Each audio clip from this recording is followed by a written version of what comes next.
welcome back to my channel. It's your favorite doctor. It's Dr. Randy Lample, aka Dr. Motivation. I'm so happy to have you all back here with me today. Thank you to everybody who watched our previous videos. Today we'll be answering one of your questions. You guys asked us, can you fall pregnant with just the tip? So we'll be asking that. We'll be looking at sex at a physiological level and why when they call you over for just the tip, you should say no. For those of you who are coming back, welcome back. For those of you who are here for the first time, please make sure that you watch our first few videos because it is a build-up and there are some concepts that you need to understand in the previous videos in order to move forward with us. Alright, so now the interesting thing about falling pregnant with just the tip is that I've had patients who will be lying on the bed and I'm like, okay, you're pregnant, and they're like, doctor, I never had sex. And I'm like, okay, but you're pregnant. And then they cry and they're like, doctor, it was just the tip. So can you fall pregnant with just the tip? The answer is yes, and I'm going to explain to you why. The second thing is that men have this thing of calling you and saying just the tip. Can we go for just the tip? You know, when they're trying to push their boundaries. Now men know that just the tip doesn't work because you always end up upside down. But I don't think men understand the physiology of sex and why you end up upside down, but they know that just the tip gives them everything that they want. So we're going to explain to you guys the physiology of sex so that everybody can understand why just the tip doesn't work and why you can fall pregnant with just the tip, right? So let's go through the sexual response. The sexual response cycle is the cycle that we go through when we are having sex or sexual interactions with another person. It consists of 4 different stages, which is D, A, O, and R. It's desire, it's arousal, it's orgasm, and it's resolution. So what is desire? So now you've met this guy called Sipho.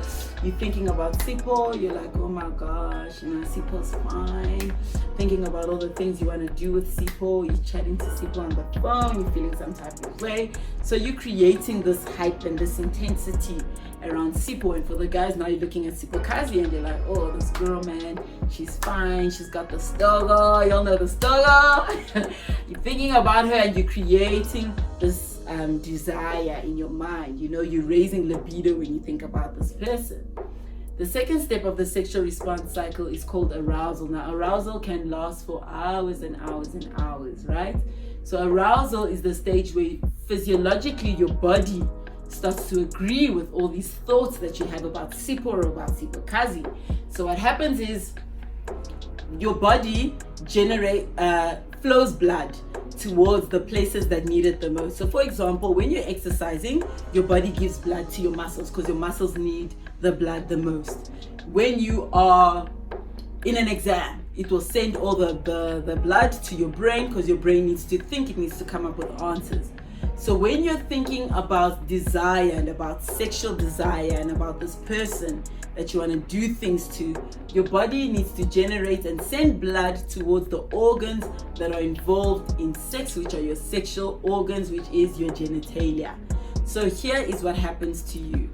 Your heart starts to beat fast, you know, young tachycardia, like you thinking about Sipho, thinking about Sipho Kazi. Your rest rate starts to increase. You start to breathe really fast, like, oh my word, thinking about this person is coming to see me. They're here, they're at the door. Now you've opened the door. Now you're sitting with this person and your heart rate is going and your respiratory rate is going and your skin, blood is flowing to your skin. You know, your skin is getting flushed. Your skin is getting, what do you call these things? I can't remember the name now, those things. Somebody will tell me in the comments. Your skin is getting those things. You're getting excited. The blood, for women, the blood flows towards your clitoris. Remember in the first episode we spoke about the clitoris. Blood flows to your clitoris starts to swell up, it starts to become engorged and excited. Blood flows to your labia minora and majora. Your minora starts to swell up. It also starts to get sexually excited and very sensitive to touch. Your vagina starts to dilate and your vagina produces fluid, right? This fluid is basically to make the sex experience nice and easy when the penis goes in. So you've got secretions that are coming out. Your vagina, your clitoris, your labia, everything's getting prepared down there for this interaction that you're going to have with Sipho. And so now for men, what happens is the blood flows to the penis. The penis becomes becomes erect, it becomes long, it becomes elongated, it becomes firm, it becomes hard. The scrotum starts to fill up and it becomes tight and it lifts up against the body, right?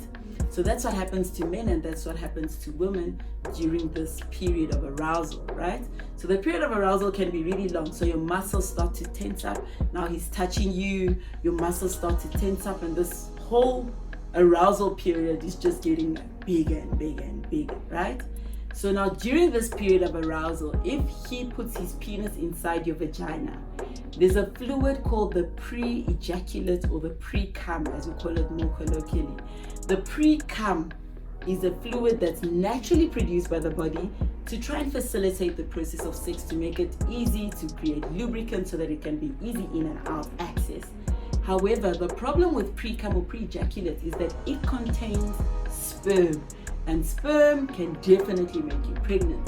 So even if he puts just the tip, if he's got pre-ejaculate on that penis, you can fall pregnant. That's why a number of us have fallen pregnant with not having sex, and then you're so confused as to how you're pregnant. The pre-ejaculate is quite dangerous and it can make you pregnant. So can you fall pregnant with just the tip? Definitely you can fall pregnant with just the tip. So that is the stage that we call arousal. Another thing that you need to understand about arousal is that your whole body physiologically is agreeing with this desire that you have for sipo or sipokazi. And so your whole body is working towards, oh my word, I'm going to have this person now.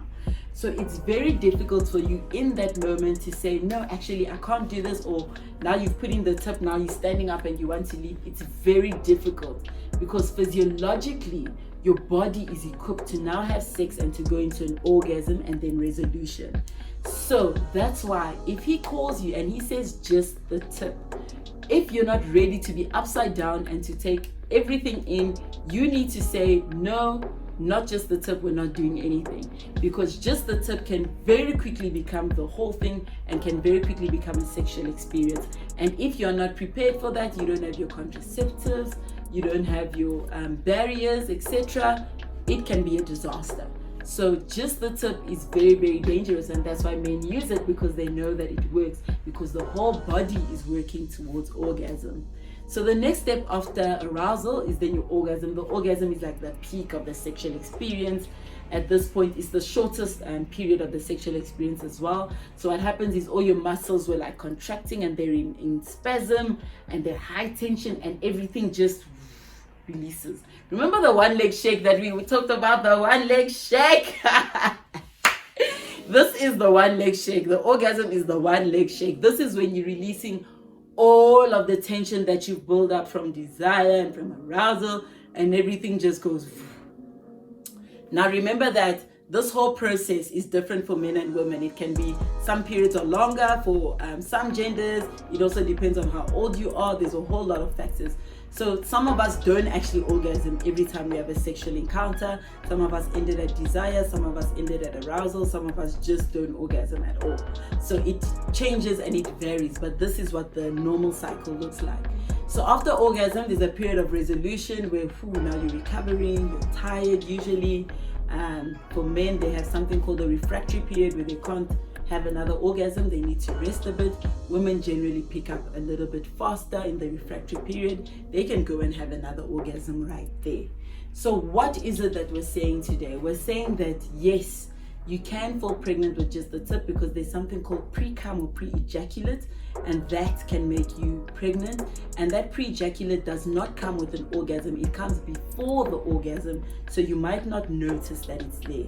We're saying that if they call you for just the tip, you need to make sure that you're ready to be upside down, because just the tip can very quickly become the whole thing, because your whole body is working towards that. And I really do encourage women who feel that they lack self-control to carry condoms around with you, because you need to seriously protect yourself from sexually transmitted diseases. If you're having sex, especially with people who are not your lifetime partner, it's very important to protect yourself. So females, do not be scared to carry condoms around, because once you're in the arousal state, it's very difficult to be like, actually, let's go to the garage and get condoms. It probably won't happen. So you need to be prepared, especially if you know that you're putting yourself in compromising positions. What else did we learn here today? We learned the cycle of sexual response, and you need to know your own cycle and how your cycle builds up in order for you to end up having sex with someone, and how that process will unfold for you. So thank you so much for watching, guys. That's all for today. I hope we all learned something about just the tip. I hope we all know how our bodies work in terms of the sexual response and the physiological sexual response. And I want to encourage all of you, remember to tell a sister, to tell an auntie, to tell a grandma, to tell a mom, to tell a best friend to come through to Dr. Motivation's YouTube channel and learn a thing or two. I want to encourage all of you guys to like, subscribe, comment, and share. And once you've done that, let your friends know that they should do the same. And very, very important, we always need to tell the boys to pull up to the party. Thank you guys so much for watching. It's your favorite doctor. It's Dr. Motivation. Thanks for watching.